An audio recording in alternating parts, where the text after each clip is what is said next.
भाई का हिस्सा हड़पने वाले भाई का भाग्य किस प्रकार फूट जाता है। एक बार माता पार्वती ने भगवान शिव से कहा, हे प्रभु, आज मेरे मन में एक प्रश्न उठ रहा है। यदि आप मेरे प्रश्न के उत्तर देकर आप मुझे संतुष्ट करेंगे तो मेरे मन को बहुत शांति मिलेगी। तब भगवान शिव कहते हैं, हे देवी, आखिर तुम्हारे मन में कौन सा प्रश्न है। फिर माता पार्वती कहते, हे प्रभु, भाई का हिस्सा हड़पने वाले भाई के किस प्रकार कर्म फूट जाते हैं, जिससे भाई भाई के अंदर बैर हो जाता है और भाई भाई का दुश्मन बन जाता है। मेरे प्रिय मित्रों, भगवान शिव कहते हैं, हे पार्वती, यह तुम्हारा प्रश्न बहुत ही ज़्यादा महत्वपूर्ण है और जो भी व्यक्ति इस प्रश्न के उत्तर समझकर इस पर्याप्त ज्ञान को अपने जीवन में उतार लेता है, उसे जीवन में सुख की प्राप्ति होती है। फिर मित्रों, भगवान शिव कहते हैं, हे देवी पार्वती, अब मैं तुम्हें तुम्हारे इस प्रश्न के उत्तर एक छोटी सी कथा के माध्यम से देना वाला हूँ। इस कथा के माध्यम से तुम अपने इस प्रश्न के उत्तर को ठीक तरह से समझ पाओगी, परंतु मेरी एक शर्त है, जब तक मैं इस कथा को सुनाऊं तब तक तुम्हें कथा को ध्यान से सुनना है। तब माता पार्वती कहने लगी, हे प्रभु, मैं आपको वचन देती हूँ कि इस कथा को मैं पूरे मन और लगन से सुनूंगी। आप कृपया उस कथा को प्रारंभ करें। तो मित्रों, आप सभी से भी विनती है कि आप भी इस कथा को पूरा जरूर सुने। इसे आधा अधूरा सुनना पाप माना जाता है। कथा को शुरू करने से पहले कमेंट में हर हर महादेव अवश्य लिखिए। मित्रों, एक नगर में एक सेठ रहता था। उसके दो पुत्र थे। बड़ा बेटा चालाक और बेईमान किस्म का था, वही छोटा बेटा सीधे स्वभाव का था। सेठ के पास धन की कोई कमी नहीं थी। इस प्रकार से सेठ अपने परिवार के साथ में हंसी खुशी से अपना जीवन यापन कर रहा था। वहीं एक समय ऐसा आता है कि सेठ का देहांत हो जाता है। फिर सेठ की मृत्यु हो जाने के बाद सेठ के बड़े बेटे ने मन में ही विचार किया कि अब पिताजी दुनिया में नहीं रहे, दोनों भाइयों के बीच संपत्ति का बंटवारा हो जाना चाहिए। फिर सेठ के बड़े बेटे ने अपने छोटे भाई को बंटवारा करने के लिए बुलाया और कहा, पिताजी अब इस दुनिया में नहीं रहे तो हमें दोनों के बीच में संपत्ति का बंटवारा हो जाना चाहिए, ताकि समाज के लोगों यह ना कहें कि बड़े भाई ने छोटे भाई का हिस्सा नहीं दिया। अब तुम एक काम करो, चलो साथ साथ बैठ करके बंटवारे के पहले खाना खा लेते हैं, इसके बाद फिर संपत्ति का बंटवारा करेंगे। मित्रों, भगवान शिव कहते हैं, हे पार्वती, इस प्रकार दोनों भाइयों ने साथ में खाना खाया और फिर जो छोटे भाई ने अपने बड़े भाई को जवाब दिया, भैया बंटवारा आप ही कर लेते, मुझे अपना हिस्सा दे देते, बाकी आप रख लेते, मुझे बुलाने की क्या जरूरत थी। फिर सेठ का बड़ा लड़का कहता है कि भाई, मैं यह सुनना बर्दाश्त नहीं कर सकता हूँ कि बड़े भाई ने छोटे भाई का हिस्सा मार लिया है। फिर मित्रों, भगवान शिव कहते हैं, हे पार्वती, इस प्रकार सेठ का बड़ा लड़का बंटवारा शुरू करता है और खाने पीने की चीज़ों से दो थालियों को सजाता है। एक थाली में मिठाई ज़्यादा थी और इस वजह से वे दो थाली खाली खाली नज़र आ रही थी। वहीं दूसरी थाली में पापड़, चावल, भुजिया आदि थे, इसलिए वह ज़्यादा भरी हुई नज़र आ रही थी। जो थाली खाली खाली दिखाई पड़ रही थी उसमें कीमती मिठाइयाँ, दूध पाक, मलाई, बर्फ़ी आदि रखी हुई थी। और फिर थालियों को सजाने के बाद में सेठ का बड़ा लड़का अपने छोटे भाई से कहने लगा, जैसे भी खाना चाहो वैसी थाली उठा लो, क्योंकि सेठ का बड़ा लड़का यह जानना चाहता था कि बंटवारे के समय उसका छोटा भाई किस बात को तवज्जो देता है, ज़्यादा माल लेना पसंद करता है या कम माल लेना पसंद करता है। क्योंकि सेठ के छोटे लड़के को मीठा खाना कम पसंद था, इसलिए उसने पापड़ गुजिया वाली थाली को उठा लिया और कहा, भैया मुझे यह खाना पसंद है। और ऐसा कहते हुए छोटे भाई खाना खाने लगा। इस प्रकार सेठ का बड़ा लड़का समझ गया कि मेरे छोटे भाई को ज़्यादा माल चाहिए, वो लालची है, इस कारण उसने ज़्यादा खाना भरी हुई थाली ली। अब बंटवारे में मज़ा आएगा। और फिर ऐसा सोचते हुए सेठ के बड़े लड़के ने बंटवारे के लिए नई तरकीब सोच ली और फिर खाकर उन दोनों भाइयों ने कमरे में पहुंचे। फिर बड़े भाई ने घर के सामान में 2 हिस्से किए और फिर अपने छोटे भाई से कहा, इस सामान में से कौन सा सामान चाहिए। वही अपने बड़े भाई को बात को सुनकर छोटे भाई ने सामने रखे हुए सामान की ओर इशारा किया। ये एक तरफ घरेलू उपयोग की कीमती चीज़ें रखी और दूसरी तरफ सामान दिखने में ज़्यादा लग रहा था मगर साधारण वस्तु थी। इस प्रकार सामान का बंटवारा देख करके सेठ के छोटे बेटे ने सोचा कि बड़े भाई के पास में यह सारी कीमती चीज़ें नहीं हैं, मेरे पास तो पहले से ही है, मैं इनका क्या करूँगा। इसलिए सारी कीमती चीज़ें जो घर में उपयोग की जाती है भाई साहब के पास ही रहनी चाहिए, क्योंकि भाई साहब का परिवार भी बड़ा है। और ऐसा सोचते हुए सेठ के छोटे बेटे ने बड़े ढेर की ओर इशारा करके कहा, मुझे यह बड़ा वाला ढेर चाहिए। फिर तो सेठ का बड़ा लड़का मुस्कुराया और कहने लगा, जैसी तेरी मर्जी।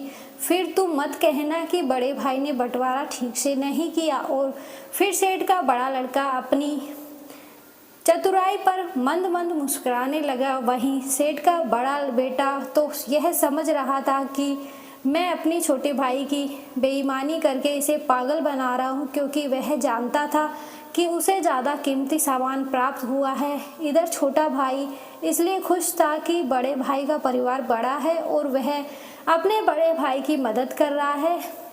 फिर भगवान शिव कहते, हे पार्वती। उधर सेठ का बड़ा लड़का बंटवारे को आगे बढ़ाता है और 2 पोटली बांधता है और फिर बड़े भाई ने अपने छोटे भाई से कहता है कि अब इन दोनों ढेरों में से तुम्हें कौन सा ढेर पसंद है वही उठा लो।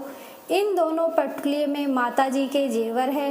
वही बड़े भाई की बात को सुनकर के छोटा भाई ने बारी बारी दोनों पोटलियों को निरीक्षण किया। उसने देखा कि एक पोटली भारी है और दूसरी पोटली हल्की थी। फिर उसने सोचा कि बड़े भाई तो बड़े होते हैं, इसलिए उन्हें ज़्यादा हिस्सा चाहिए, क्योंकि बड़े भाई का परिवार बड़ा है। और फिर ऐसा सोच करके छोटे भाई बड़े भाई से कहता है, भैया आप बड़े हैं, आपका परिवार बड़ा है, इसलिए आप बड़ी पोटली रख लीजिए। फिर भगवान शिव कहते, हे पार्वती। बड़ा भाई यह सोचता था कि हमेशा यह बड़ा वाला सामान उठाता है, इसलिए बड़े भाई ने बड़ी पोटली में हल्के फुल्के चांदी के सामान रख दिए। वही छोटी पोटली में कीमती जेवर रखे हुए थे। फिर जैसे ही बड़े भाई ने सोचा कि छोटी पोटली मेरे हाथ से निकली जा रही है, तो अपने छोटे भाई से कहने लगा, नहीं भाई तुम बड़ी पोटली लो। फिर छोटे भाई ने कहा, नहीं भैया आप बड़े हैं, बड़ी चीज़ पर आपका हक बनता है। और ऐसा कहते हुए छोटे भाई ने छोटी पोटली रख ली। फिर तो ऐसा नज़ारा देख करके सेठ का बड़ा लड़का चकित रह गया, क्योंकि उसने बड़ी पोटली में चांदी के जेवरात रखे थे और छोटी पोटली में सोने के जेवरात रखे थे, क्योंकि वह जानता था कि छोटा भाई लालच में आकर के बड़ी पोटली उठाएगा, जिसमें उसके पास में चांदी के जेवरात चले जाएंगे और सोने के जेवरात उसके पास आ जाएंगे। मगर यहाँ पर सब के सब उल्टा हो गया। फिर मित्रों भगवान शिव कहते हैं, हे पार्वती। इस पर सेठ के बड़े लड़के ने अपने छोटे भाई से कहा, इस बार तू बंटवारा करना, नहीं तो लोग कहेंगे कि बड़े भाई ने बंटवारा करके छोटे भाई को ठग लिया है। क्योंकि बड़े भाई ने सोचा छोटा भाई बंटवारा करेगा तो फिर मैं उठाऊंगा, परंतु इधर छोटे भाई का हृदय कोमल था, वह बड़े भाई का हित चाहता था। क्योंकि बड़े भाई के बीच बच्चे ज़्यादा थे, इसलिए छोटा भाई चाहता था कि ज़मीन का ज़्यादा हिस्सा बड़े भाई साहब को मिले। इसलिए वो अपने बड़े भाई को अपने मैथिक घर पर ले गया और अपने बड़े भाई से कहा, भाई यह अपना मैथिक मकान है, पिताजी ने आपके जाने के बाद में इसे बनाया था। फिर तो सेठ के बड़े लड़के ने देखा कि 1 और 2 मकान और 3 मंजिल भवन खड़ा है। वहीं दूसरी ओर एक दुकान के पास से अंदर जाने का गेट है, यानी एक और तो भव मंजिल भवन के साथ 2 दुकानें बनी हुई है, वहीं दूसरी ओर एक दुकान का पीछे जाने का गेट है। मित्रों फिर भगवान शिव कहते हैं, हे पार्वती। बड़ा भाई नहीं चाहता था कि जेवरात की तरह वह ठगा जाए, इसलिए उसने छोटे भाई से कहा, तुम ही बताओ मुझे कौन सा हिस्सा लेना चाहिए। फिर तो छोटा भाई कहने लगा, भाई साहब मेरी राय में आप दूसरा हिस्सा ले लीजिए। वही छोटे भाई की बात को सुन करके बड़ा भाई सोचने लगता है, यह तो छोटा भाई होकर भी बड़े भाई को ठगना चाहता है, स्वयं तो बहुमंजिल मकान और 2 दुकान हड़पना चाहता है। ऐसा सोचते हुए बड़े भाई ने छोटे भाई से कहा, मेरा परिवार बड़ा है इसलिए मैं चाहता हूँ कि यह बहुमंजिल मकान वाला हिस्सा मैं लूँ। इस प्रकार बड़े भाई की बात को सुनकर के छोटे भाई ने कहा, भैया आप हिस्से लेने से पहले एक बार दूसरा हिस्सा देख लें, क्योंकि छोटा भाई मन में सोच रहा था कि बड़े भाई का ज़्यादा हिस्सा मिले, क्योंकि दूसरे हिस्से में अंदर 8 मकान और लंबा चौड़ा खेत था, साथ ही बहुत सारे मवेशी भी थे। इसलिए बड़े भाई के परिवार का गुजारा अच्छे से हो जाएगा और मुझे भी बड़े भाई की सहायता करने का मौका मिल जाएगा। बस यही सोच करके छोटा भाई अपने बड़े भाई से कहता है कि भाई एक बार चल करके दूसरा हिस्सा देख लो, फिर निर्णय लेना तुम्हें कौन सा हिस्सा लेना है। फिर मित्रों भगवान शिव कहते हैं, हे पार्वती, जो भाई बेईमान होता है और भाई के प्रति नियत साफ नहीं रखता है, ईश्वर उसकी बुद्धि का हरण कर लेते हैं। और फिर सेठ के बड़े लड़के की बुद्धि खराब हो गई और वह सोचने लगा कि छोटा भाई उसे ठगना चाहता है। इसलिए बड़े भाई ने कहा, मुझे कुछ नहीं देखना, यह तो दूसरा हिस्सा तेरा रहा और पहला हिस्सा मेरे पास रहेगा। वही छोटे भाई ने कहा, भैया एक बार सोच लो और देख लो, फिर मत कहना यह क्या हुआ, आपको ज़्यादा हिस्सा चाहिए इसलिए आप यह दूसरा हिस्सा ले। वही बड़े भाई की बुद्धि काम नहीं कर रही थी। वो जानता था कि खाली जमीन के ज़्यादा हिस्से से उसका क्या बहुमंजिला मकान अच्छा है, इसलिए उसने छोटे भाई की बात नहीं मानी और सभी पंचों के सामने अपने अपने हिस्से का बंटवारा लिख लिया।